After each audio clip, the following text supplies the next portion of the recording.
Hello and welcome to an Electoral Regulation Research Network seminar hosted by the WA chapter of the ERRN. And so I'm one of the three co-conveners of the ERRN, the other being Sarah Murray and Justin Harbord.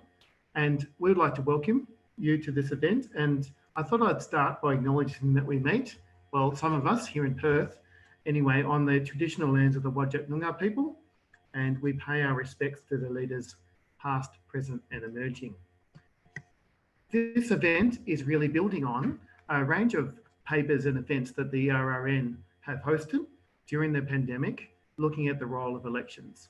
We've been fortunate to have a number of comprehensive papers already on the topic, such as those by Michael Maley and Narelle Miragliotta, and a number of seminars, including featuring the AEC Commissioner and the National Secretary of the Labor Party. There's also a seminar on the ERRN website by Graham Orr. So you can go to that site if you're after more information on pandemics and hosting an election during this particular time. A little bit of housekeeping just before we start. Can I ask anyone, I think everyone already has, but to turn off your mics and cameras unless you're speaking. Gets a little bit awkward otherwise. And I would like to begin our discussion by calling on our two guest speakers. I might start with Professor Benjamin Riley from UWA. Ben will be talking today about the US context and in particular exploring the implications of a pandemic for trust in democracy, convenience voting, partisan implications, and a couple of potential consequences that emanate from that.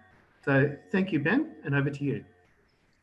Thanks, Martin. Hello, everyone. Amy, if you could just put up my first slide and we'll get going. Great. So I think, you know, if we take a step back and think about the implications of COVID, which has had so many effects, one of the big determinants of how successful different countries have been in managing the pandemic is really related to the extent of trust in society. High trust societies have done better, as they tend to do better in many things, by the way, but they've clearly done better in terms of managing the pandemic, and by high trust societies, I mean societies where there's relatively high degrees of trust in the government, but also there's a relatively high degree of trust between citizens. So in some cases, not even democracies, non-democracies some non-democracies have also done well. But at the same time, of course, trust is really challenged by all of the conditions that the pandemic puts on the democratic process and the electoral process in particular. So we wanted to explore a little bit, as Martin was saying, that the ERRN has already done some terrific work on the sort of administrative and electoral administration implications of COVID.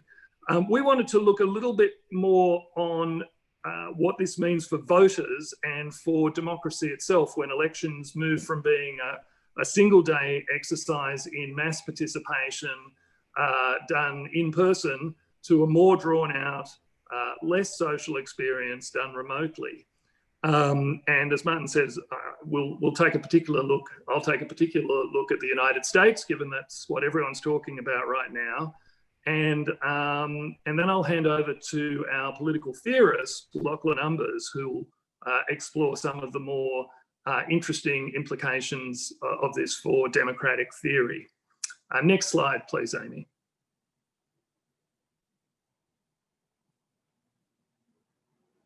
So we know that elections pre and post-COVID are going to be rather different. The whole exercise of jamming most of the adult population into discrete spaces like polling stations and polling booths is, one of the more hazardous things that you can do when there's a pandemic. So elections, the old style of elections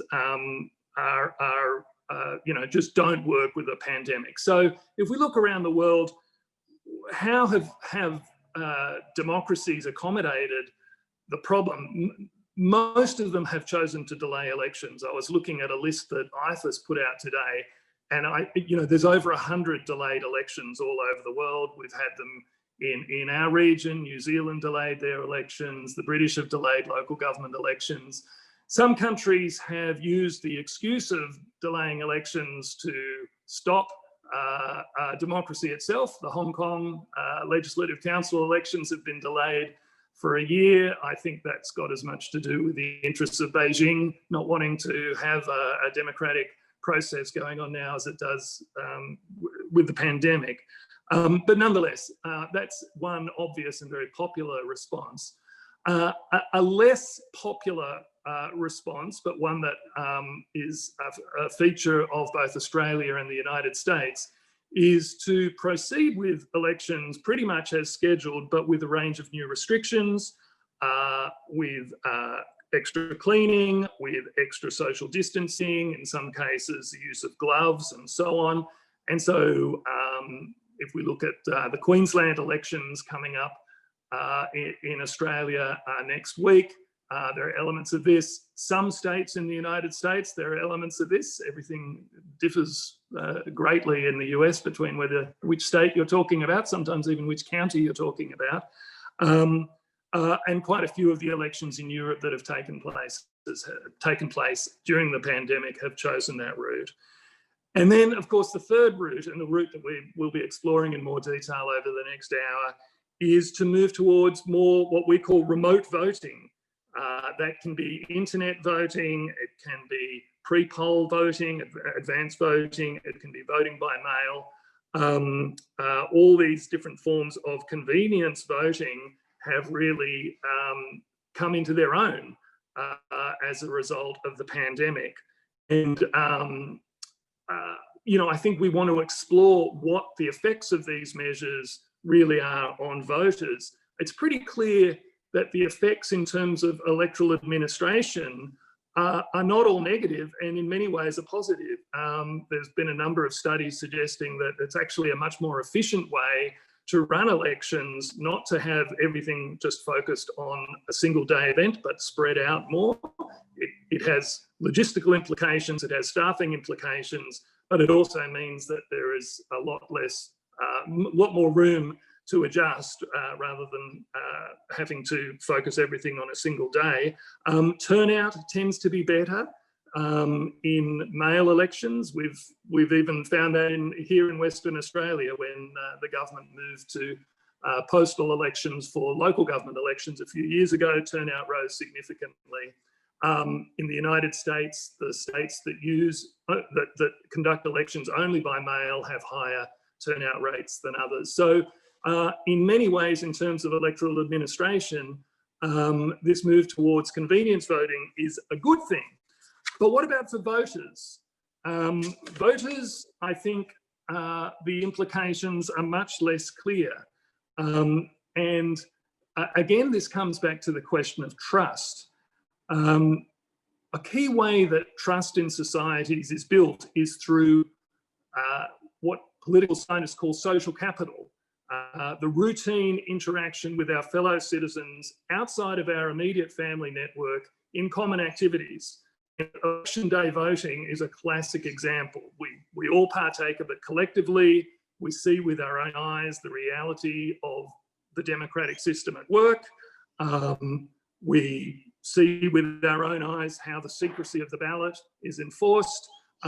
We see that one person's vote is just the same as another, the great and the good line up with the underprivileged, and it's just one vote, one person, regardless of our station in life. And in Australia, at least, afterwards, we often get to consume a democracy sausage with community groups and fellow members of our local suburb. And that is an extremely positive experience in terms of building social capital. It's much less clear that remote voting can achieve that same level of social capital building. Pre-poll voting maybe, advanced voting in some areas, but voting by mail, where the decision to actually for which candidate you vote is often made at home amongst the immediate family. I think there's some pretty clear suggestions that is less beneficial in terms of building social capital. It also has some issues in terms of the secrecy of the ballot. And if it becomes really widespread, it may even be the case that instead of building social capital, that form of election actually undermines social capital. So I think there are some fairly serious issues in terms of democratic theory and the strength of our democracy that this shift to remote voting raises. And I know Martin's going to talk more about this, but just as I think many people are aware, this change is happening very rapidly. The Northern Territory election, I think, was the first in Australia to have where most votes were actually cast in advance of polling day. The ACT election, we saw the same thing. We're likely to see the same thing in Queensland. And for the first time ever, we are going to see the same thing in the United States. So this is really a very significant change in the way democracy is conducted in our countries and in the other major democracies. Next slide, please.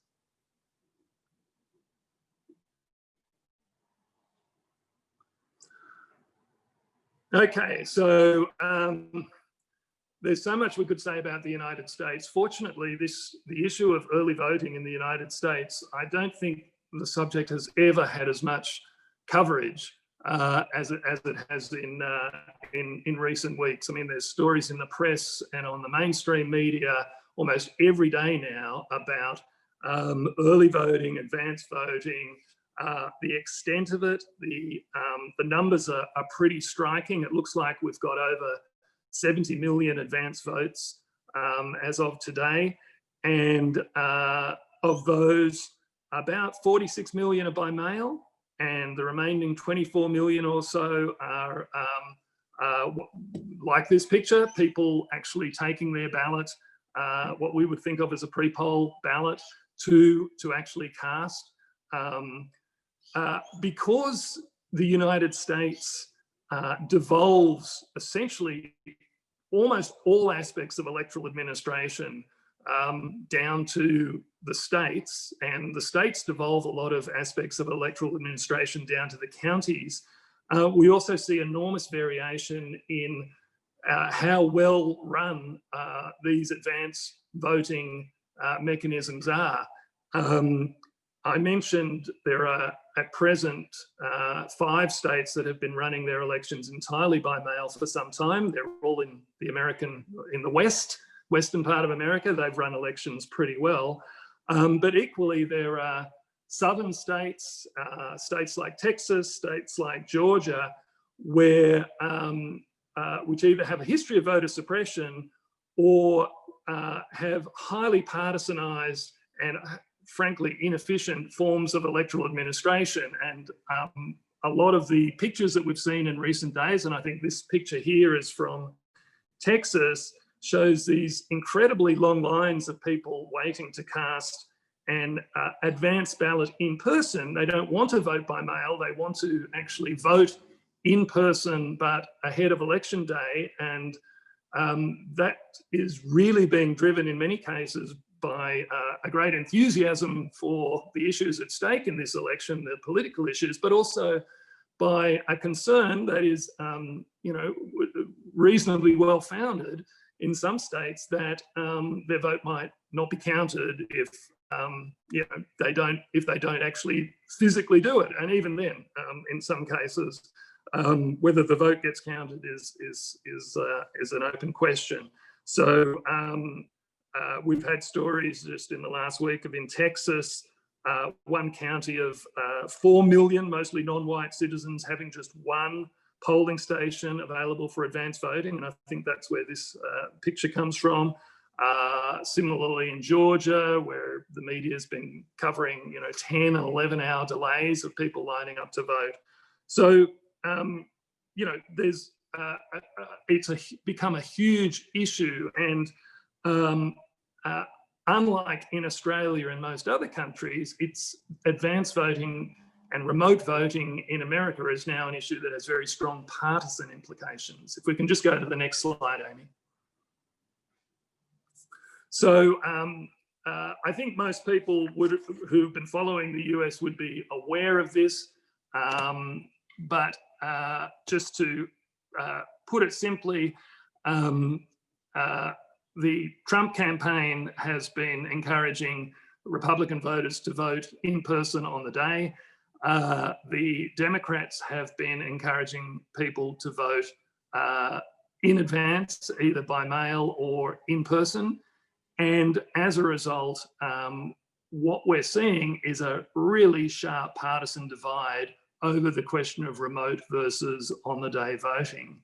And this, you know, is probably, and it's not a secret because there's an enormous amount of discussion about it at present, but the turnout rates now of people trying to vote in advance in the United States are so high that on election day itself, we're likely to have, I think, some competing claims for who has won. Particularly if we get a surge of Republican voters turning out on election day. And it's worth remembering that in the United States, unlike Australia, turnout is everything. Getting your base to turn out is absolutely key. And it's one reason why American elections tend to be much more entertaining than Australian elections, because politicians are typically trying to rouse their base rather than search for the median voter as they are in Australia. Next slide, please, Amy. So two consequences, one very immediate one, which I just mentioned, which is that we may well be heading to a disputed election given this partisan division between those who are choosing to vote remotely and those who are going to vote on the day. 9 states will be plus DC at this election will send have sent every voter a mail ballot. There's another 36 states which allow any voter to request a mail ballot for without a reason. In most of the South, male voters actually need a reason, need to justify it. There's also a major issue in terms of the votes that are counted, whether votes that will be counted immediately. This is still being litigated in some states. Votes have to be counted on the night. In other states, votes can be counted in days after. In other states, votes are already being counted before polling day, before next Tuesday. So there's just a huge potential for a dispute over the outcome. And as I think we know, we're looking at probably the highest turnout election of our lifetimes, maybe the highest turnout election in 100 years. Turnout could be up in the mid 60%, which is very high for the United States. So that's the immediate consequence. But I think the longer term consequence, next slide, please, Amy. This is my final slide and I'll finish here. The longer term consequence is really suggested by this recent cartoon in the New Yorker, where an intending on-the-day voter in the United States is confronted with the hoops of fire, the sharks in the moat, some kind of death trap, and barbed wire and all the rest of it. You know, these metaphorical hoops that have to be jumped through now mean that we might be seeing the end of election day, not just in the United States, but in Australia as well. And what we currently are thinking of as convenience voting, something somewhat unusual, could become the new normal, just like Zoom meetings like this have become the new normal. And if that's the case, then elections will be fundamentally changed. They'll be experienced as an episodic engagement during an elongated period. The communal ritual of election day that Graham Orr and others have written about might become a thing of the past. So I think this is really the question for all of us, whether, first of all, are we seeing is this change going to become permanent? I think it well might be. And secondly, what are the consequences of that? I think I've run over time, so I'll end at that, and I'll allow Lachlan and Martin to explore the answer to that question. Thanks, everyone. Thank you, Ben. That was really interesting, and it's particularly useful for many of us who've looked at more at the Australian context to see how the US compares and cut through some of the different media that we see overseas. It's hard to know what's true and what's not sometimes in the reporting on the US election. The next speaker will be Dr. Lachlan Umbers from UWA, and he's looking at the intersection between convenience voting and democratic theory. And just before Lachlan starts, I thought I'd just elaborate that this is a particularly important issue for us here in Australia. I know that lots of people have looked at early voting in the past in the Australian context. The explosion of early voting is not new, but there's no doubt that it's been further exacerbated by the circumstances of a pandemic. To give us some idea of the elections during the time of COVID, the federal election, the by-election in Eden-Monaro saw more than 50% of people vote early, 38.2 of those percent being pre-poll, and 14.7% postal. That's more than double the previous election in Eden-Monaro, only a year earlier. The Northern Territory saw 42.7% of people pre-poll, and well over 50% of people vote early on before the day. They have a mobile voting percentage that's quite high there. And the third election in the Australian context, the ACT election conducted recently, saw more than 70% of people vote early, which is an extraordinary figure, more than double the number of the previous electoral cycle. And 63.5% of all electors voted pre-poll. So it really is a remarkable transformation. And it's connected also with electoral commissions encouraging people to vote early as part of their COVID safe plans, as part of their contingencies. So there's a real interest and a real resonance for your discussion, Lachlan, in connecting these issues with democratic theory. So over to you. Thanks, Ben. Thanks, Martin. Just give me 1 sec here. Okay. All right, terrific. Thanks, everyone. And thanks in particular for Martin for inviting me to talk. It's really, it's terrific to be asked. Okay, so just make sure that's all working. Yep, all right. So as Ben's already said, COVID-19 has seen many states extend opportunities for convenience voting, effectively as a means of allowing the kind of ordinary business of democracy to carry on, while at the same time kind of reducing the pandemic risk associated with sort of large numbers of people gathering to kind of cast votes in person. So the typical means, that sort of the typical tools states have reached for have been in-person early voting and mail-in voting. Those measures have seen really significant uptake. So in the US, for example, when I checked this morning, over 75 million citizens had already voted, around 50 million by mail and around 25 million in person, which, even allowing for the fact that this is going to be probably a very high turnout election in the United States, that's still going to be an enormous increase on 2016. Sorry, everyone. Oh, okay, there we go. Okay. All of that, though, as Ben also pointed out, is part of a wider trend towards convenience voting in many democracies around the world. And by the trend, I mean two things. First, liberalizing access to forms of convenience voting. It's just the case that in many states, including the United States, or at least parts of the United States and Australia, it's now just easier to use convenience voting measures than it used to be. But also increasing uptake. So in Australia, for example, in 2001, in a federal election, less than 10% of people voted early, either by mail or in person, whereas at the recent election last year, nearly 40% of us did so. There's also, from the survey research that's been conducted internationally, particularly in the US, we know that there's a very strong popular support for such measures.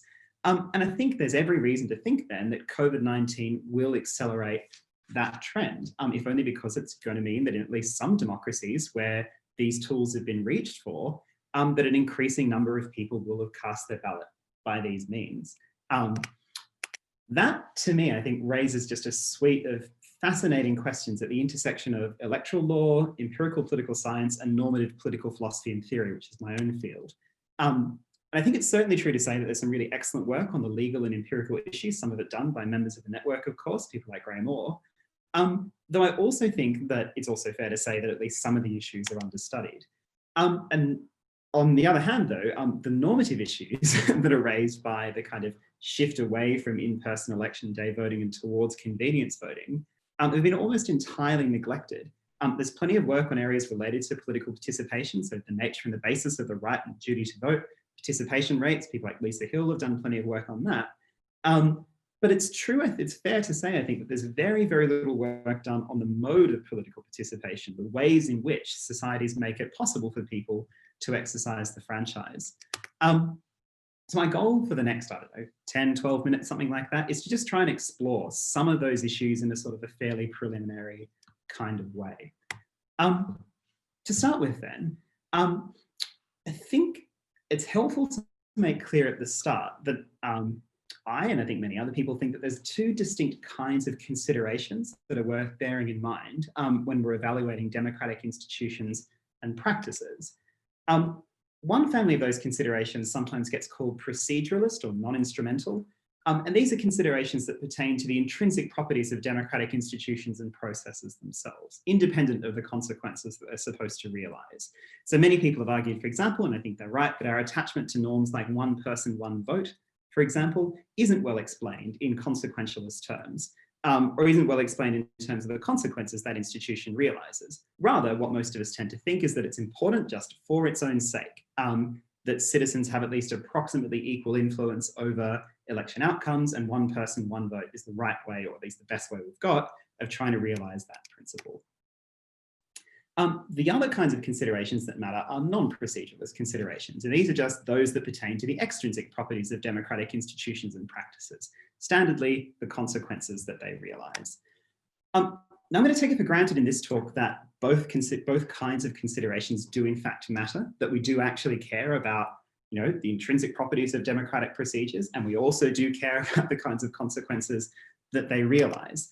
But if that's right, then if we want to understand the normative issues associated with convenience voting, and perhaps with, as Ben's put it, the end of election day, what we're going to need to do is we're going to need to try and consider both procedural and non-procedural aspects of that phenomenon of the growth in convenience voting. Today, though, I'm only going to focus on proceduralist considerations, partly because that's kind of closer to my world as a normative political theorist, but also because I don't want to take up too much time. The tentative thesis I want to try and defend is the idea that the growth in convenience voting, and I think the kind of accelerated growth that it's plausible that we might see off the back of, pandemic elections effectively, that growth brings significant procedural values into conflict with each other. And that we need to try and think seriously about what we might want to say about how that conflict's to be resolved. So to start with, I think obviously makes sense to just kind of lay out the case for liberalising access to convenience voting.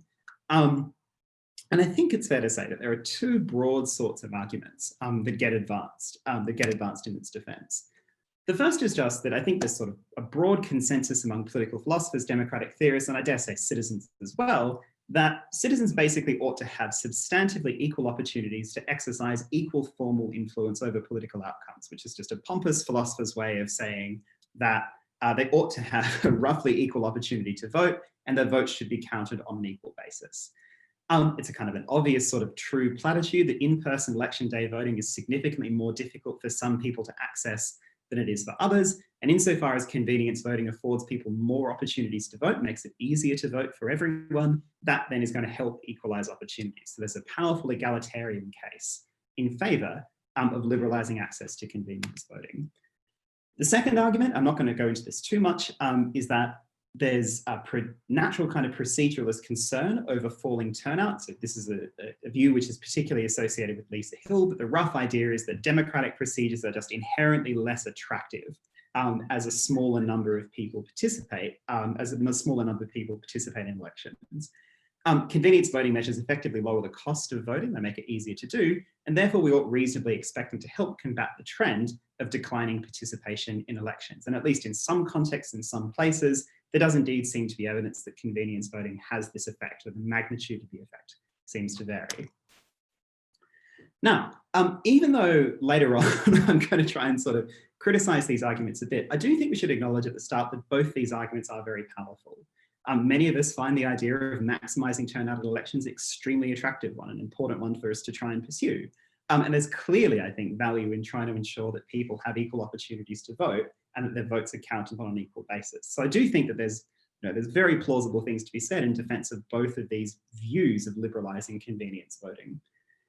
But that said, I do also think that there are some important procedural considerations that should at least give us pause about the kind of rise of convenience voting at will that we're seeing in recent years. Oh, I'm sorry about that. Stuck in the middle of the slide there. I don't know why that's happened, but hopefully we'll all be able to read anyway. So the first kind of consideration I want to raise is what I'm going to call equality of consideration. And the idea here is that it's a requirement of political equality, that's to say of political kind of institutions treating people as equals, not merely that people enjoy the right to vote on equal terms with others, but also that political decisions are made according to processes where in the legitimate interests of each person are given appropriate deliberative weight. So one way in which you might sort of feel the force of that is that many of us are kind of concerned by the phenomenon of persistent minorities, for example, and are kind of sympathetic to the complaints that persistent minority groups often advance. And the thought here is just that if we want to understand what that complaint is, it presumably isn't that their votes are not counted on an equal basis or that they kind of lack the opportunity to vote, though of course that's sometimes true. Rather, the phenomenon seems to be about the way in which their legitimate interests are treated by public officials. The complaint, in effect, is that groups that are kind of not of a sufficient size or are too widely dispersed over electoral districts, their sort of numbers are such that they don't move the political calculus enough for elected officials. And so in the process by which decisions are made, their interests are inappropriately discounted to an unacceptable degree. So I think there's kind of a lot of intuitive attraction to the idea that if we really wanted a set of political procedures that treated people equally, we should demand that people's legitimate interests are given appropriate weight by decision makers in the process of decisions being made. How does that relate back to convenience voting? Well, roughly like this. The compositional effects of convenience voting measures have been reasonably well studied, at least in the United States. And what's generally been found in that research is that convenience voting measures tend to exacerbate pre-existing socioeconomic biases in participation rates. In effect, so even kind of before the growth of convenience voting, it's a well-known phenomenon that, at least in countries without compulsory voting or where turnout is sort of below about 85%, there was a significant kind of socioeconomic bias in the group of people that choose to exercise the franchise. In effect, being a member of a more privileged socioeconomic group predicted for voting to a greater degree than being a member of a more disadvantaged social group. And what seems to be the case with convenience voting is that that phenomenon, that socioeconomic bias, is in fact exacerbated by liberalising access to things like vote by mail and early voting. The reason I think we should find that concerning is that, of course, there's also a pretty well-established body of evidence that suggests that there's a clear relationship between the rates at which elected officials tend to be responsive to the interests of particular social groups and the rates at which those groups participate in elections. Sort of unsurprisingly, I guess, politicians tend to kind of be more responsive to the interests of groups that are more electorally significant to them. And so the obvious concern then is that to the degree that convenience voting exacerbates socioeconomic bias in turnout, it's also going to be exacerbating politicians' under-responsiveness to the interests of the worse off. There's good reasons, of course, to be concerned about that from a kind of a straight-up consequentialist point of view, but also, presumably what it also implies is sort of exacerbating existing violations of equality of consideration. That's to say, it's going to be harder for us to look at political systems where elected officials are under-responsive to the worse off and say that those officials in the making of political decisions that impact everybody's interests are giving appropriate deliberative weight to the interests of everybody whom their decisions affect. So that's the first, I think, sort of plausible procedural norm that's plausibly negatively impacted by the rise of convenience voting. Here's a second one. which I'm going to call duties of openness. So the idea here is that citizens have duties to one another to be prepared to treat the considerations raised by other citizens in joint deliberation and decision-making as reasons that at least potentially merit deliberative weight in their own decision-making process. So I think the easiest way to kind of get a flavour of this sort of idea is to just think about a non-political case. So you might imagine that you're sitting in a boardroom and there's maybe 12 of you and there's a decision to be made at the end of some procedure wherein everybody gets to speak for 2 minutes or something like that. You can imagine that sort of someone sitting at the end of the table has just kind of gotten bored with the process. And once the fourth speaker stands up, they just write their vote down on a piece of paper and throw it into the middle of the table. So most of us, I think, would think that there's something pretty objectionably disrespectful about that sort of behavior. And in my view, the way to understand how that's the case is to say that what the person sort of expresses is in effect that the following speakers to come don't have the capacity to raise considerations that might merit being taken seriously by everybody else in the kind of collective deliberative process to come. In effect, in sort of casting your ballot in advance of hearing all of the rest of the arguments in the meeting, you're effectively expressing disrespect towards everybody who's yet to participate in the discussion. Now, I think, one way of thinking about what many convenience voting measures, so of course not all of them, but most of them, what they allow people to do is to vote early in particular. So for administrative reasons with vote by mail, it must be the case that people can sort of mail their ballots back before election day, and in-person early voting is just a form of early voting. What they effectively afford individuals to do, the opportunity to do, is effectively withdraw early from the deliberative process preceding the election. And in some cases, I think it's plausible to think that this indeed expresses the conviction that the considerations raised by others in deliberation don't merit being treated as reasons for action with respect to the collective decision in question. Now, as I say, that's definitely not going to be a plausible characterization of all cases of convenience voting, but it does seem to be a plausible characterization of at least some of it. And I think that concern is plausibly bolstered by the fact that there's plenty of evidence that early voters, again, at least typically in the United States, where most of the research has been done, tend to be more committed partisans and also tend to be more ideological than election day voters as well. Okay, so 2 more minutes. To be clear, what I'm definitely not doing is arguing against convenience voting in general. There's clearly good reasons to afford some people the opportunity to use convenience voting mechanisms, at least sometimes. Rather, what I want to suggest is that the growth in convenience voting, which again is sort of plausibly going to be kind of pushed along to an even greater degree by COVID-19, presents us with a conflict between significant procedural values. And that leaves us with a question of what to either say or do about that conflict. One kind of tempting response would be to say, well, look, what this shows is we need to find kind of institutional fixes that mitigate the problems that I've pointed to, and maybe that's satisfactory. But I think the kinds of solutions that might be required might themselves be politically infeasible. So compulsory voting, for example, would plausibly be a good way of addressing compositional concerns, but I guess try getting that up in the United States, for example.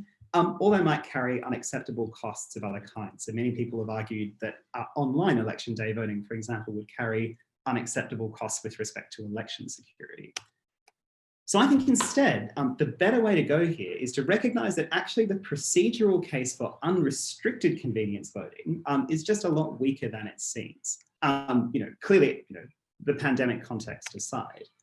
For one thing, the turnout argument seems very weak in the face of compositional concerns. So most people, and including Lisa actually, who I cited before, the concern about declining turnout for most of us isn't just that the sort of number of people participating in elections is falling. It's that as the number of people participating in elections is falling, the socioeconomic bias in participation is being further exacerbated. But as you might say, if the kind of mechanisms we're reaching for to increase turnout are just exacerbating the very problem associated with falling turnout, the argument doesn't really look very compelling anymore. On the equality of opportunity argument, which I think is much the more plausible argument, it's just worth pointing out that many of the advantages of convenience voting would be shared by arrangements that lower the costs of voting on election day. So it's a good old kind of hobby horse argument to argue that election day ought to be a public holiday, or at the very least that employers ought to be required to give paid leave to employees on election day to let them go and vote, or at a very minimum that we can ensure that there was a sufficient number of polling places so voting isn't inordinately difficult. And the broad thought here is that convenience voting, were we to make sort of satisfactory election day reforms of that kind, then convenience voting we might be able to just reserve for the people for whom it's necessary, just for those people for whom in-person election day voting would either be impossible, unacceptably difficult, or very costly. Okay, I'm going to skip over that. Just final question, where does all that leave us with respect to the state of sort of the growth of convenience voting as a real world phenomenon? Well, in practice, I think in many places, like much of the United States, I do think we face this kind of conflict between different procedural values, namely because election day arrangements in many parts of the world do unacceptably restrict some people's opportunities for voting. And in that kind of context, if we're going to hold those election day arrangements fixed, it does seem to me there's a powerful proceduralist case to be made in favour of liberalising access to convenience voting, at least as a kind of second best. More generally, though, I think my tentative view about this is that proceduralist considerations more generally tell against unrestricted convenience voting and in favour of some pretty hefty election day reforms as well. Anyway, I'll leave it there. But yeah, thank you very much. This is a real pleasure to be able to do. Thanks for that, Lachlan. That was a really interesting series of arguments there, and it got us all thinking, I think, about the relationship between this explosion in convenience voting and those fundamental aspects of participation in democracy, particularly in harder to reach groups. There's a couple of questions that have emerged already through our Zoom group chat, and I'll go to Tim Diamond's one, where he talks about compulsory voting. And I think that has some relevance to what both Ben and Lachlan have been talking about. Ben in particular around the issue of trust, because if you're impacting on trust by going down the convenience voting route in a couple of different ways, and you talked about the issues with convenience voting in the US, Ben, does compulsory voting offer some means of mitigating these issues of trust? Well, I think it would, and I think that's sort of one of the conclusions to be drawn from Lachlan's democratic theory-based analysis as well. But there is just a practical problem that the idea of compulsory anything, but compulsory voting in particular, is really not a starter in the United States. I think there would be, there would be so many other reforms that are needed that have a more plausible chance of getting up. So I don't think compulsory voting is a realistic option. I mean, we can talk about it in theory. The other thing we always forget about compulsory voting too is that it requires a big administrative capacity, and administrative capacity is not something that is high in terms of the US electoral system because it's so decentralized. So it comes down to individual counties and states, as I was saying. So, might work in theory, but don't think it's a goer in practice.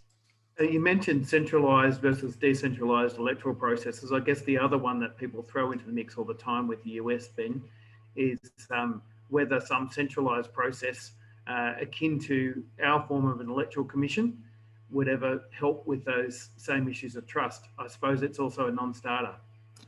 Look, it may be that out of this process, there is more pressure for some more centralisation in the United States.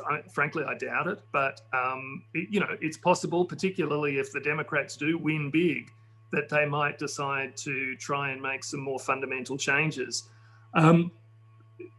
Having said that, there is a benefit in great decentralisation as well, and one is that it's extremely difficult to rig an election. You can influence voters through social media campaigns and so on, but it's extremely difficult to rig thousands of different county-based procedures, and that's often suggested as one of the strengths of the American system. And really, it's it comes back to their history of different power centers and checks and balances and so on. So it does have a basis in the sort of founding fathers' idea of what America should be like. So again, I think unlikely. Thanks for that, Ben. And Lachlan, to put Tim's question to yourself, you mentioned compulsory voting at the end.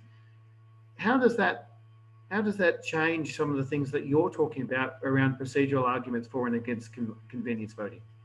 Yeah, so I mean, I think the obvious way in which it does is that it substantially undermines the concerns about inequalities of consideration. In that, I mean, that kind of concern is driven by the thought that, insofar as forms of convenience voting, at least in the US, seem to be exacerbating sort of the turnout bias between sort of the more privileged and less privileged social groups, then there's a concern about the kind of effect it has on the composition of the voting electorate, in effect. Compulsory voting, seems to be the most effective mechanism available for redressing that imbalance, insofar as if you're compelling everybody to vote, I assume there's sort of just not a more efficient means available of trying to bring everybody into the electorate and trying to redress the kind of imbalance that occurs where voting is typically voluntary. So if you were to compel everybody to vote, then I take it the kind of equality-based concerns of that kind recede a little bit, at least, because presumably you don't have the concern about convenience voting exacerbating inequalities in turnout between social groups. So yeah, I mean, as in many things, I think with respect to us, we're kind of fortunate with respect to the way elections are administered in Australia. So I think the kind of concern about convenience voting in Australia, at least, is a bit less acute than it might be in other places like the US.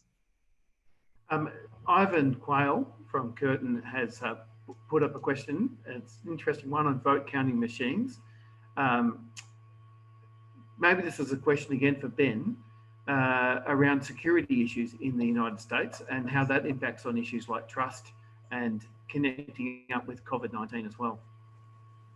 Yeah, well, for those of us who are old enough and remember the 2000 presidential election and the saga of the hanging chads, and that whole, which ended up costing Al Gore the election. So since then, there's been a big move away from those punch card style voting machines towards more scannable voting, electronic scannable machines. There was actually a law passed in America and quite a lot of funding given for that. So there has been some progress.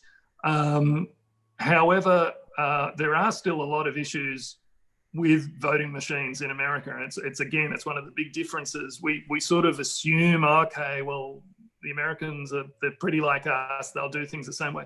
No, I mean, for one thing, everything's at a much bigger scale, not just in terms of the number of people, but the number of positions being elected. We're not just electing the president and here, although you'd think we were from the media coverage we get in Australia.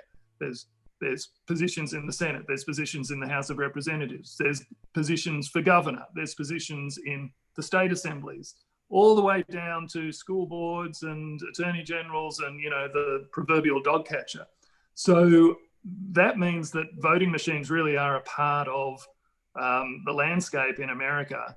I think the fraud issues would come more if we move to networked or internet-based voting, and there's a whole literature on that. So anyway, that's probably all I can say on that. Just one other point. There are some moves. Maine has introduced preferential voting, what they call it ranked choice voting. There's a ballot initiative in Massachusetts taking place as well. There's also one in Alaska to bring in essentially an Australian style preferential system. And again, voting machines are actually the biggest impediment to making those sorts of changes in America, because the voting machines have to be reconfigured. The voting machine manufacturers don't always want to do it. It's not always profitable. So there's a whole bunch of issues that we just, don't even arise in Australia that tend to impede electoral reform in the United States. Thanks for that, Ben. Lachlan, the issue of online voting, you touched on that yourself, and how that doesn't change the argument you're making about convenience voting. Would you like to elaborate a little bit on that? You were saying that the election day experience might be more accessible if you had online voting. Well, I guess the thought was roughly that if you think that there's a kind of a non-instrumental or procedural concern with people kind of withdrawing from the deliberative process prior to election day, and I think at least in some cases, it's plausible to think that there is something objectionable about doing that, speaking as someone that's almost always voted early. I've taken the thought is that it would be administratively feasible to demand that everybody did vote on election day if it was online, in the sense that, you know, you wouldn't necessarily be relying on the sort of the postal service sort of to get it out to everybody, to get the ballots out to everybody. So the thought would be roughly that would be another way you could mitigate some of the concerns associated with the growth of convenience voting. But I take it that the election security concerns are pretty, are reasonably serious with online voting. I'd be really interested to know, actually, maybe Ben knows, are there serious instances where we've tried moving to online voting and there have been genuine security questions arise, or is it just the case that this is a clear risk that we'd like to try and avoid? Look, there's people like Michael Maley who've written on this at length. Very few countries have actually moved to complete internet voting. I think only Estonia is the only one that I know of that's gone totally there and stayed there. There's been other countries that have looked at moving or made moves in that direction. Finland did, and then the security considerations became too serious and they abandoned it. And I think that's where a lot of things are at present. It's hard to believe that over the next decade or two, we won't be able to solve those problems, given that we bank and we do so many other things over the internet. And I think if the security problems were ever solved, then I think a lot of countries would move to internet voting, because it's just such an obvious application of the technology to, a mass participation exercise. And the idea that, I think Tom Rogers, the Australian Electoral Commissioner, has always says, in Australia at least, it's the last big paper-based exercise left in government. There's nothing, we don't do our taxes that way. We don't do the census that way. It's just elections that, still are moving these tons and reams of paper across the country and so on. And it does seem pretty antiquated, given that. But, it needs the security issues to be solved.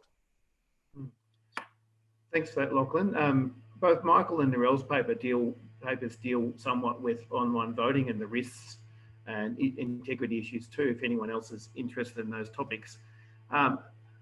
John asks about this is another one for you, Ben, here, the US Supreme Court decisions. This is really interesting. Of course, our system's quite different here. We have a very consistent across Australia, because it's run by one electoral commission, the time in which ballots will be counted across the country in the national election. That's not the case in the US. It does vary from state to state. Ben, what impact has the US Supreme Court had in this area in terms of post-mail-in votes being counted after the actual polling day? Look, this is a can of worms, John. In some states, the Supreme Court has declined to stop us, to force a state to either count ballots on the day or not enforce a state counting ballots on the day. There's currently other cases before the court right now. So one of the bizarre things about it is that this key aspect of election law is actually being litigated while the election's going on. Again, not something that would happen in Australia, but very hard to generalize, because the court has not been consistent. It may be now that it's about to get another Conservative member, it may become much more consistent in finding in favour of Republican-dominated states. I think that's a worry for some people. But the court has not been consistent one way or the other, and different states do things differently. So you've got 50 different states. You don't have 50 different approaches. You've got about half of them requiring ballots to be postmarked and arrive by election day, or they don't get counted. And you've got another half or so that do allow need to be postmarked by election day, but do allow an extended period after election day for them to be counted. And that's really going to be the issue if the election is close. Fortunately, most of the swing states, the states that really will matter in terms of deciding the presidential election, and there's a handful of them, Michigan, Wisconsin, Pennsylvania, Florida, and so on, as I understand it, do require votes to be counted pretty much on election day. They don't have this extended period afterwards. So with luck, we will get those counted. And if we get the swing states, we know the results there, because a lot of the other states, we know the result already. California's going to go Democrat, Louisiana's going to go Republican, but these 5 or 6 key states, hopefully we will get a result, if not on the night, very soon afterwards, and we won't have this extended period of disputation. But who knows? There's another question here on internet voting. I should say, by clarification, many of you will know this, but some will not, that New South Wales and WA both have online voting for those who meet eligibility criteria. Tim asks about internet voting, and this is an interesting question, Lachlan, around the democratic, how it intersects with notions of democracy. Does it then open up questions about other forms of democracy, direct democracy, such as citizen-initiated referenda or caucus deliberations? Well, I guess I haven't thought too much about it. My instinctive reaction is to say that often the concern with institutions of that kind has been under participation, where in effect it's been too easy for kind of elites to co-opt the process and to get sort of policy outcomes they desire in low turnout democratic exercises. That's often been expressed about the kind of Californian process, for example. So if you could demonstrate, for example, that internet voting would lead to a significant increase in turnout because it would significantly lower the costs of participation, then I think it's kind of plausible that it might. Whether there's much evidence in defense of that claim, though, is more difficult. There are sort of some instances where kind of other forms of convenience voting have significantly increased turnout. But at least at least the meta-analysis that I read a couple of days ago seems to suggest that the average sort of increase in turnout that we've gotten from things like early voting and mail voting is somewhere between 2 and 4%, which is a pretty small effect in the scheme of things, I think. So, I think it's possible, I think, but I guess I'd like to see, for one thing, I'd like to think about it more, but I'd also like to see some more evidence concerning the plausible effect on turnout in, the voting processes those would involve from internet voting. But it may do. It is a really broad issue, and probably one to explore a bit further in another webinar of some description.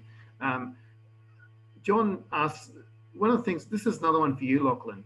You talked about a case against unrestricted convenience voting, but we have various levels of restriction or regulation, you might say, on convenience voting from state to state, and different periods of voting, length of periods of early voting in particular. How does that impact on those issues of participation? Yeah, absolutely. So I think, I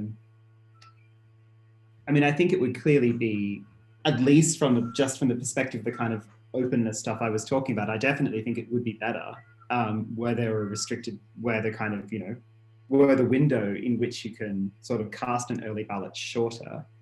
There's also obvious kind of, I take it kind of non-procedural concerns there as well, in that, if you're able to cast your ballot 3 weeks in advance, then presumably that kind of deprives you, the voter, of the opportunity to kind of integrate any information that might kind of come out between your casting your vote and the final kind of, polling day. So there are, so I think there are kind of interesting kind of issues of both kinds there. But I think kind of in general, other things being equal, I would favour a kind of a shorter period of time for both procedural and non-procedural reasons. Yeah, there was a review into the 2019 election conducted by a federal parliamentary committee, and one of the suggestions made was that they could shorten that period of time. So it's not an untested idea. It's certainly been discussed in a range of circles. Benjamin is there different periods of regulation around the period of time for early voting in the US, and how does that impact on factors of participation from state to state? I think we're getting down here in the weeds here, Martin. Yes, there are, but maybe the questioners can look on. There's a lot of material on this out there. Essentially, there is vast disparities on nearly every issue to do with early voting between the states, as I've said. But it's very hard to generalize. You've got 50 states, so I can recommend some good websites if people are interested, where they can go into all the details on this. But I don't think I'll do it here.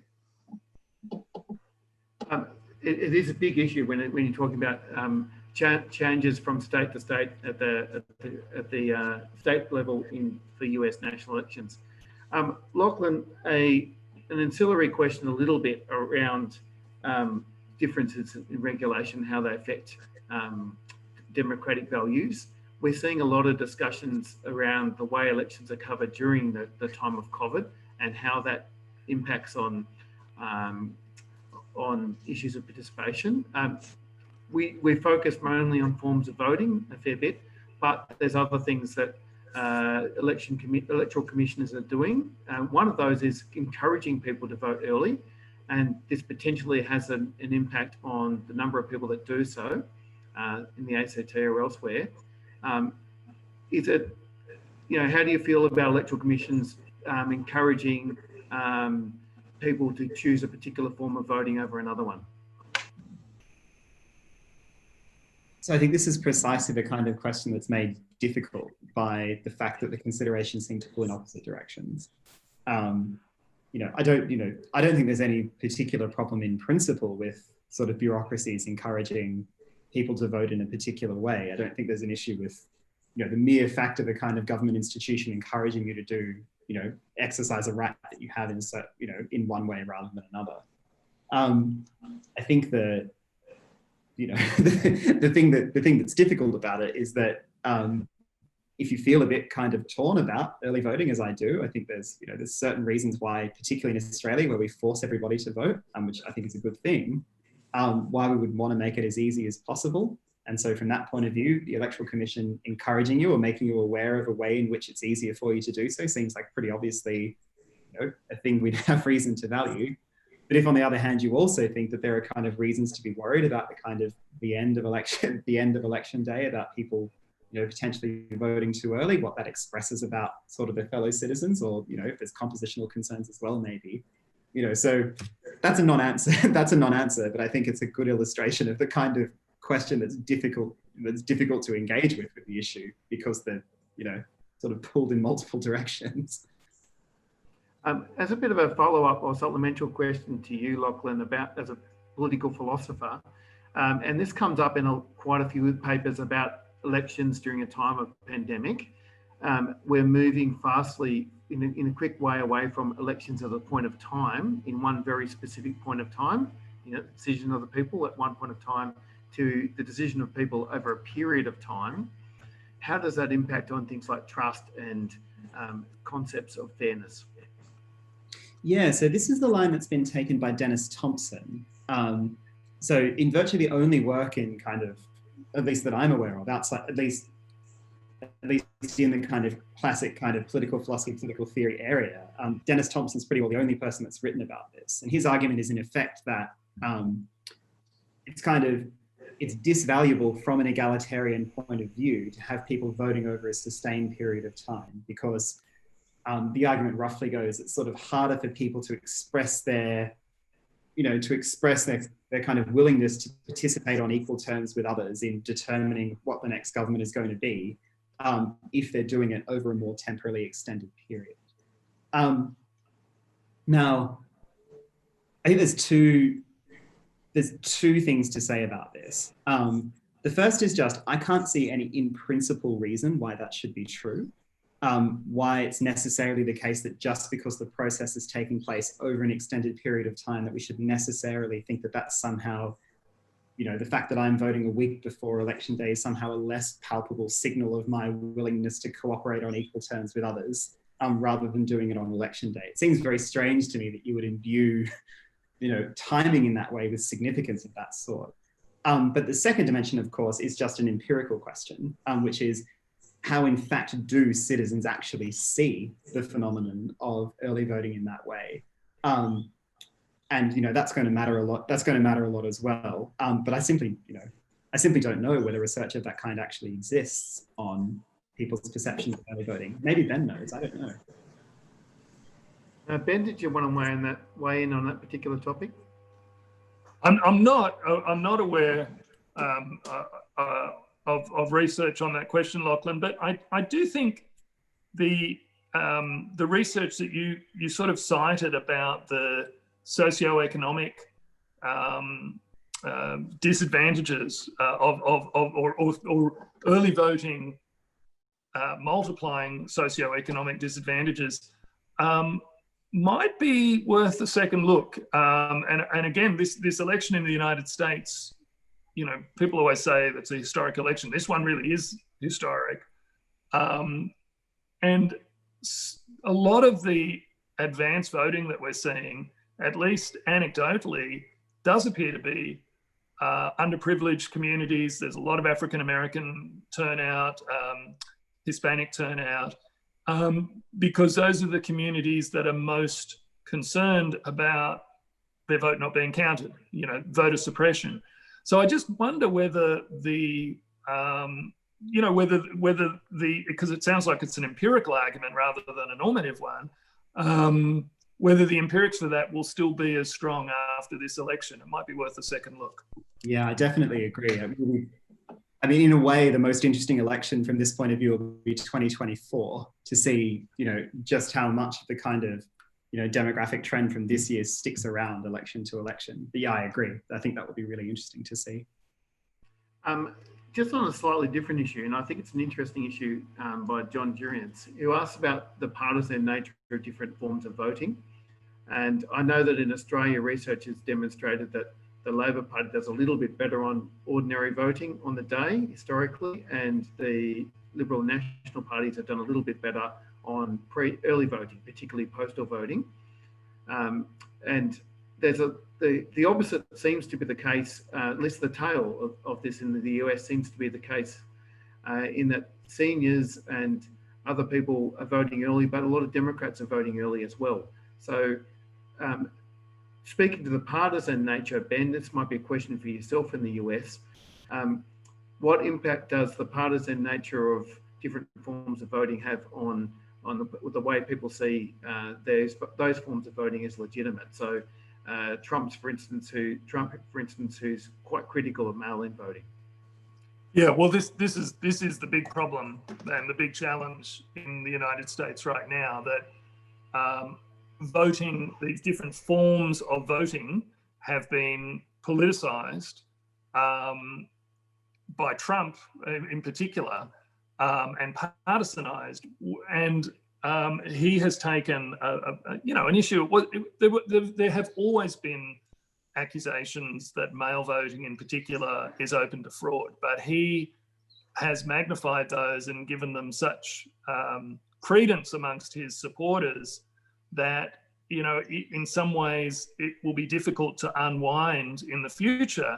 You know, I don't know if people probably remember, after he didn't think he was going to get elected last time.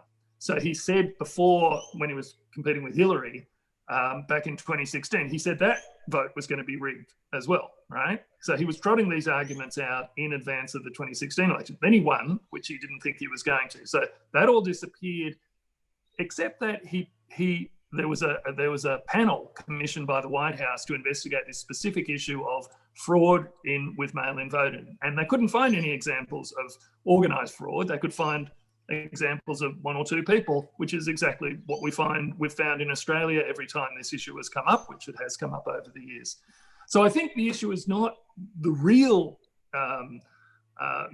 openness to fraud from any one procedure. But now that it's become partisanized in this way, it's going to be difficult, as with many other things in the United States, to put the genie back in the bottle. And I think that's going to be the big challenge in general for this post-Trump period. I'm assuming he's going to lose, is, a lot of the distrust that has been created deliberately as a political strategy. How do you unwind that? I think that's the big challenge facing the United States, or hopefully it will be the big challenge. If Trump wins next week, then they've got bigger challenges. Yeah, I think that's a really interesting one. And that goes back to those two things you were saying earlier, Ben, in your talk. There's a lot to watch and a lot hanging on. The electoral outcomes in terms of the way people trust or don't trust different forms of voting, and perhaps the electoral process itself. The other interesting thing that came up, and I think there's a bit of chatter on the sidebar here, is around the integrity of the process and the counting of the process. Looking ahead to this week coming, Ben, can you reflect on when we're likely to know the result, and which forms of voting might take a lot longer to count from state to state? Well, if the opinion polls are accurate, we may well know the result fairly soon, because some of the opinion polls are really predicting a blue wave. If the opinion polls are not quite accurate, and particularly if Trump wins a couple of the key swing states like Florida, or at least can possibly win Florida and Pennsylvania and Michigan and a few others, then it might take a lot longer. But remember, we're dealing with an electoral college here, so we will know for a lot of the states, as I've already said, we will know. I can tell you now which way they're going to go. It's really just going to come down to these swing states. The way it works in America is that the networks, the big TV networks, make a call, and a lot of that's done on exit polls. It's not always done on votes being counted. So it'll just depend on how big this swing towards the Democrats really is. It's possible that it will be much closer than the polls suggest, but honestly, if the polls are even half right, the Democrats are gonna win relatively easily, and they may even win the Senate. They may even take complete control. So I would be, if I was putting money on it, I would be probably leaning more towards a more substantial and probably quicker declaration than a lot of people are suggesting. A lot of people have got a really apocalyptic kind of time frame where the whole thing just gets dragged out and goes into the courts, and January comes and we still don't know who's won. Hopefully not. Thanks for that, Ben. Perhaps one last, Ivan asks about the intersection between democracy and convenience. That's a big issue, Lachlan, but one last reflection. If you're looking at democracy and looking at democratic theory, what would you change about convenience voting to have a fairer, more equitable, more democratic electoral system? I think what I would favour is, so it depends what other kind of institutions you can get. In Australia, I do think there are reasonable concerns about the kind of growth in convenience voting, but I think they're much less acute given that we have compulsory voting as well. But if we're taking compulsory voting off the table, and so we have to live with kind of differential rates of electoral participation between different social groups, as presumably we do for the vast majority of places in the world, then I suppose what I would prefer to see is a kind of a reversal of the trend, where we go back to a kind of a state of affairs where it is a little bit harder to access these convenience voting measures, but couple that with some pretty aggressive election day reforms. The stuff that Ben was talking about with kind of, various states in the United States making it very difficult for some people to vote on election day is clearly completely unacceptable. So I guess what I would want is something like a two-part reform where we make convenience voting a bit more restricted again, but we also make voting on election day significantly easier. So I think that would be my sort of preferred suite of changes, I guess. Okay, well, that's a great way to leave it. Thank you for everyone for participating. It's been a pleasure to have you. And this session is being recorded, so it will find its way to the ERRN website. And I encourage you to log on to that. And it's been a pleasure to have you here. Really appreciate it.